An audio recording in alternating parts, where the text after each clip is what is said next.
मी झाशी येथे आहे, उत्तर प्रदेशचं झाशी जे मध्य प्रदेशच्या बॉर्डरवरती आहे. बहुजन लोकांनी बौद्ध सभेचं आयोजन करण्यात आले. बनते सुमित रत्न भारतीय बौद्ध महासभा असं आहे. 50,000 तरी लोक येतील. कोण आहेत ते? मोरिया कुशवा आहेत, कुर्मी समाजाचे लोक, यादव आहेत. आज उत्तर प्रदेशमध्ये ही शृंखला असते. बौद्ध महासभेच्या मंचकावरती ते लोक बसतात. जर तिकडे यशस्वी होत असेल तर महाराष्ट्रात का नाही? तर प्रयत्न आपल्याला करावे लागतील. बाबा, बहुजन हा शब्द घेऊन तरी प्रयत्न आपल्याला करावे लागतील. आज नाही यश आलं तर 5 वर्षांनी 10 वर्षांनी.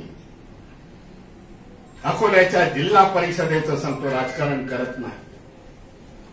परंतु जेव्हा जेव्हा बहुजन आम्ही जिल्हा परिषदेला टाकतो तो मोठ्या संख्येने निवडून येतो.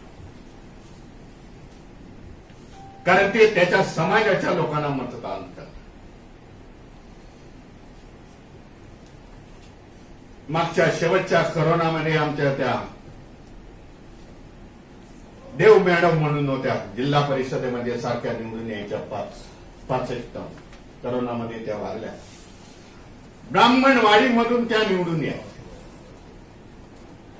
त्या ब्राह्मणवाडीमध्ये वंचित बहुजन आघाडीचा बोर्ड लावून त्या बसायच्या. परंतु तुम्हाला सांगतो, पुन्हा एकदा मानसिकतेचा प्रश्न येतो. त्याच वेळेला जेव्हा प्रकाश आंबेडकर उभे राहतात तिथून व्होटिंग येत. मग आपले शत्रू कोण, आपले मित्र कोण हे आपल्याला शोधावे लागते.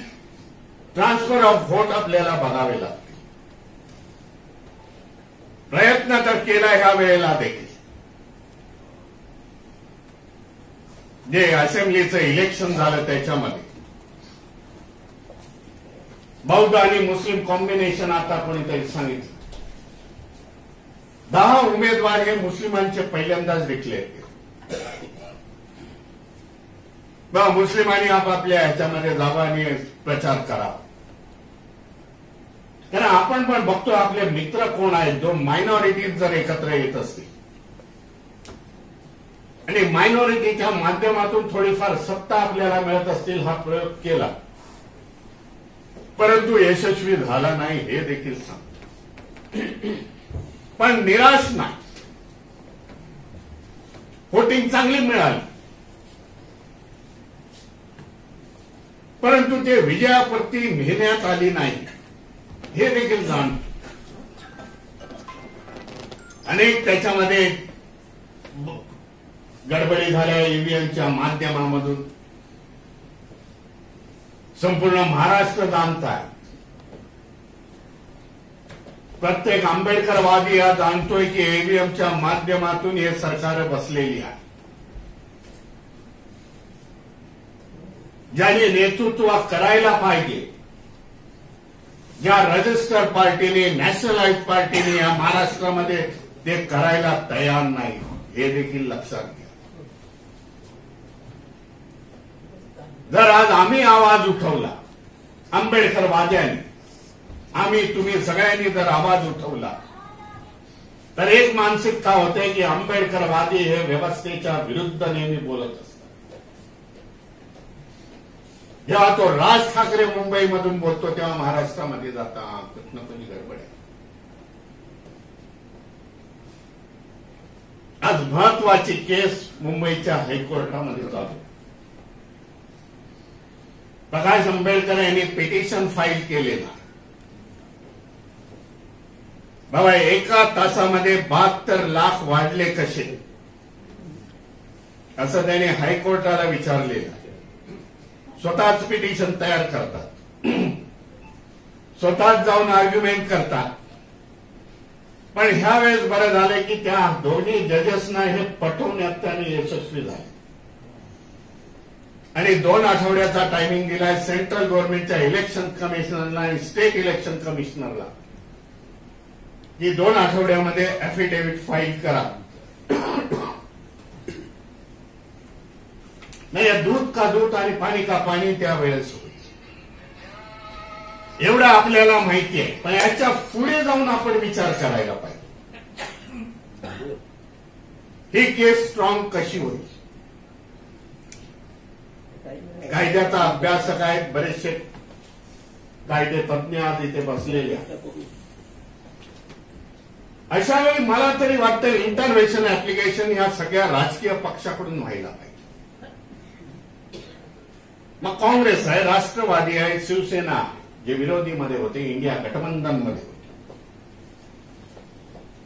इंटरव्हेन्शन ऍप्लिकेशन करून ते सँक्शन करून त्यांचा एक एक मोठा कौन्सिल म्हणजे सुप्रीम कोर्टाचे कौन्सिल आणा ना, बसवायचे करा आर्ग्युमेंट. प्रकाश आंबेडकरांच्या बरोबर एका वेळेला 4-4 जण बोलते तेव्हा हायकोर्टावरती इलेक्शन कमिशनवरती त्याचा दबाव होईल.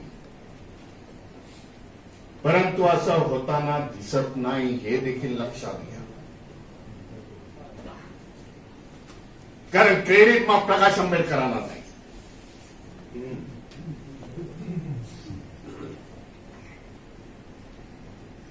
हे जर कुठेतरी आपण थांबवले, हे सिस्टीम इलेक्शन कमिशनची जी एव्हीएमची जर थांबवली तर निश्चित रिपब्लिकन पार्टीला, आंबेडकरवाद्यांना, आंबेडकर राजकीय पक्षांना यश उज्ज्वल आहे.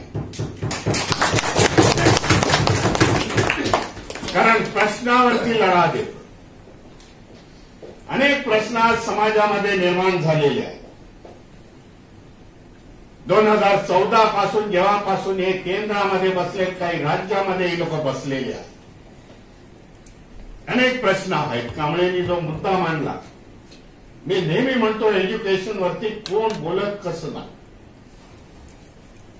एज्युकेशन बिल आणि एज्युकेशन ऍक्ट पास झाला ज्या वेळेला पार्लमेंट बंद होतं, करोनाचा काळ होता, कोविड प्रेसिडेंट होते, त्याने सही करून हा पास पण केला. जे गोळवळकर गुरुजीचं बंच ऑफ थॉट आहे, ते बंच ऑफ थॉटची मला वाटतं अंमलबजावणी आता सुरू केलेली आहे या सरकारने.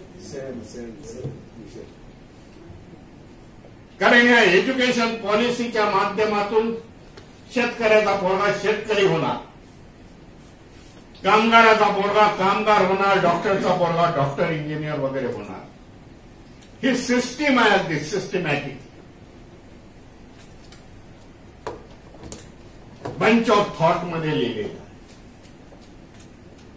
की यांना आर्थिक गुलाम करा. आर्थिक गुलाम झाले म्हणजे अर्थव्यवस्था यांची मोडीत काढा, तर हे तुमचे गुलाम बनून राहतील. ती सिस्टीम आज देशामध्ये चालू आहे. म्हणून समाजासमोर खडतर असा पिरियड आपण चाललेला. बाबासाहेबांनी तर बारकावे सगळे सांगितले,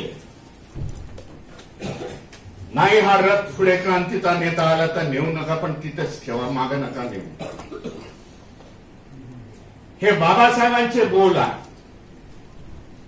एक बाबासाहेब होते, आज आपण हजारो लाखो त्यांचे वारस आहोत, विचाराचे वारस आहोत, तरी पण पिछाडी होते. नेत्यांच्या मागे जायचं नसेल तर नका जाऊ,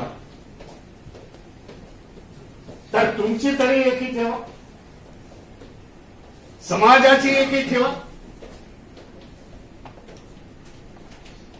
तेवढीच ताकद बनवा. ह्या नागपूरच्या नागपूरच्या म्युन्सिपाल्टीमध्ये एखादा ग्रुप तयार करावा आणि त्याच्या माध्यमातून तुम्ही पुढे या. ढोके सर आहे वकील, यांच्यासारखे 5-10 लोक घ्या, एक फोरम तयार करा, दिशा देण्याचं काम करा. कुठल्या नेत्यावरती टीका करण्यापेक्षा जे गेले आता आपल्याला सोडून त्यांना विसरून जा. ज्यांनी सरळ सरळ हिंदुत्वाची वाट धरलेली आहे त्यांना सोडून द्यायचे, समाजाचे मारेकरी आहे, ही डोक्यामध्ये कल्पना करा.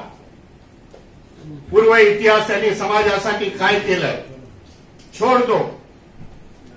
आज आपल्या बरोबर कोण आहे त्याचा विचार करा. कारण ही लढाई आजची तुम्ही नाही लढला तर उद्या येणाऱ्या पिढीला तुम्ही न्याय देऊ शकत नाही.